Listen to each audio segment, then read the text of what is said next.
AP ముఖ్యమంత్రి చంద్రబాబు నాయుడిని బద్ద శత్రువులా చూస్తూ ఉంటారు బీఆర్ఎస్ అధ్యక్షుడు కేసీఆర్. అందుకే రాష్ట్ర విభజన తర్వాత ప్రతిసారి కూడా ఏపీ ఎన్నికల్లో జగనే సీఎం అవుతారని చిలక జోస్యాలు చెప్పారు ఆయన. ఇప్పుడు కేసీఆర్ తన పార్టీ ఖాళీ అవుతూ వరుస షాకులు తగులుతూ ఉండటంతో ఫామ్ హౌస్ ను వదిలి బయటకైతే రావడం లేదు. అటు చూస్తే నాలుగోసారి సీఎంగా బాధ్యతలు చేపట్టిన సిబిఎన్ తెలంగాణలో టీడీపీకి పూర్వ వైభవం తెస్తారంటున్నారు. ఆ క్రమంలోనే బీఆర్ఎస్ ఎమ్మెల్యేలు వెళ్లి చంద్రబాబును కలిసి అభినందించి వచ్చారు. దాంతో కేసీఆర్ కు పుండు మీద కారం చల్లినట్లుగా అయిందంటున్నారు. టీడీపీ అధినేత ఆంధ్రప్రదేశ్ ముఖ్యమంత్రి నారా చంద్రబాబు నాయుడిని గ్రేటర్ బీఆర్ఎస్ ఎమ్మెల్యేలు ప్రకాష్ గౌడ్, అరికపూడి గాంధీలు జూబ్లీహిల్స్లోని ఆయన నివాసానికి వెళ్లి కలిశారు. ఏపీ సీఎంగా బాధ్యతలు చేపట్టి మొదటిసారి గ్రేటర్లో ఎంట్రీ ఇచ్చిన ఆయన్ని ఘనంగా సన్మానించి అభినందనలు తెలిపారు. ఏపీ సీఎం చంద్రబాబుని బీఆర్ఎస్ ఎమ్మెల్యేలు కలవడంపై హాట్ డిబేట్ జరుగుతోంది. 2014లో టీడీపీలో గెలిచి బీఆర్ఎస్లోకి వెళ్లారు అరికపూడి గాంధీ, ప్రకాష్ గౌడ్. తర్వాత 10 ఏళ్లలో ఆ ఎమ్మెల్యేలు చంద్రబాబునెప్పుడూ కలవలేదు.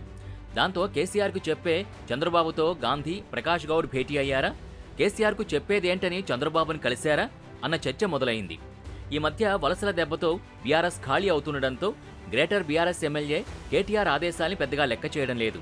జీహెచ్ఎంసీ కౌన్సిల్ సమావేశానికి గ్రేటర్ పరిధిలోని 3 ఎమ్మెల్యేలు డుమ్మా కొట్టారు. బల్దియా సమావేశానికి మహేశ్వరం ఎమ్మెల్యే సబితా ఇంద్రారెడ్డి, రాజేంద్రనగర్ శాసనసభ్యుడు ప్రకాష్ గౌడ్, పటాన్చెరు ఎమ్మెల్యే గూడెం మహీపాల్ రెడ్డి గైర్హాజరయ్యారు. కౌన్సిల్ మీటింగ్కు ఎమ్మెల్యేలు ఖచ్చితంగా హాజరు కావాలని బీఆర్ఎస్ ఆదేశాలు జారీ చేసింది.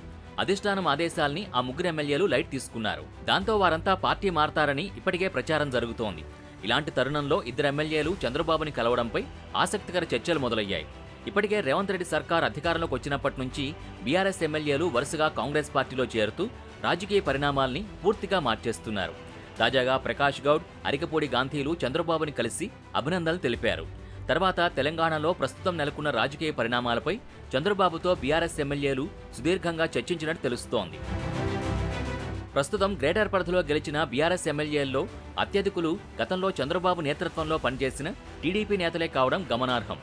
ఆ కారణంగానే మొన్నటి అసెంబ్లీ ఎన్నికల్లో సెటిలర్స్ మద్దతుతో వారంతా గెలుపొందారని విశ్లేషకులు అంటుంటారు. అదలా ఉంటే రాష్ట్రంలో ప్రస్తుతం జరుగుతున్న రాజకీయ పరిణామాల నేపథ్యంలో బీఆర్ఎస్ ఎమ్మెల్యేల్లో చాలామంది పార్టీ మారే యోచనలో ఉన్నట్టు ప్రచారం నడుస్తోంది.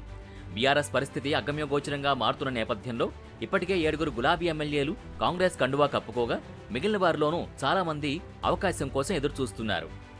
ఇక అటు ఏపీలో టీడీపీ విజయం సాధించడంతో పాటు ఇటు తెలంగాణ సీఎంతో సత్సంబంధాలు పెట్టుకోవడంతో తెలంగాణలో మళ్లీ టీడీపీ పుంజుకుంటుందనే ఉత్సాహం తెలుగు తమ్ముళ్లలో కనిపిస్తోంది.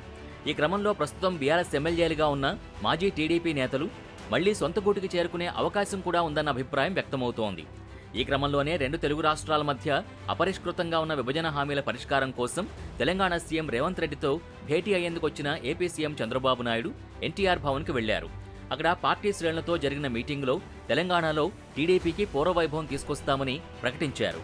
పార్టీ ఆఫీసులో టైం ఇస్తా, అందరితో కలుస్తా, ముందు అక్కడ సెట్ చేసి మళ్ళా మీ దగ్గరకు వచ్చి ఎప్పటికప్పుడు మీకు అందుబాటులో కూడా ఉంటానని చెప్పి తెలియజేసుకుంటూ మరొక్కసారి ఈ రోజు మీ ఉత్సాహం చూశాను, అభిమానం చూశాను. నా జీవితంలో ఎప్పుడూ మర్చిపోలేను. ఇవన్నీ ఒక్కొక్క నాయకుడికి ఒక్కొక్క సమయంలో మధుర స్మృతులుగా జ్ఞాపకం ఉంటాయి. తెలంగాణలో టీడీపీకి పూర్వవైభవం తీసుకొస్తామని చెప్పిన సాయంత్రానికే బీఆర్ఎస్ ఎమ్మెల్యేలతో భేటీ కావడం ఇప్పుడు ప్రాధాన్యత సంతరించుకుంది. అదలా ఉంటే కేసీఆర్ తెలుగుదేశంలో చాలా కాలం కొనసాగారు.